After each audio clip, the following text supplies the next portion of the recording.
చాలామందికి అమ్మవారి ఆలయాలు ఉంటాయి. గుళ్ళు కట్టుకొని ఉంటారు. చిన్నగానో, పెద్దగానో ఆహ్, అన్నీ అమ్మవారి స్వరూపిణులైనటువంటి అన్ని అంశాల ఆలయాలు ఉంటాయి. గ్రామాల్లో, పట్టణాల్లో, వీధుల్లో, వాడల్లో ఉంటాయి. ఏ అమ్మవారి దేవాలయంలోనైనా పర్వాలేదు. అమ్మవారి ఆలయాలు ఏవైనా పర్వాలేదు.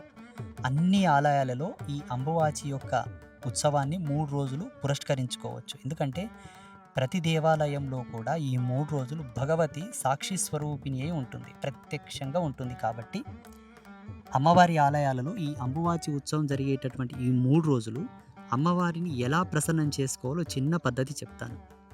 ఎల్లమ్మ తల్లి ఆలయం ఉందనుకోండి. పోచమ్మ తల్లి ఆలయం ఉంది. దుర్గమ్మ తల్లి ఆలయం, మహాకాళి అమ్మవారు ఆలయం ఉంది. సరస్వతి అమ్మవారి ఆలయం ఉంది.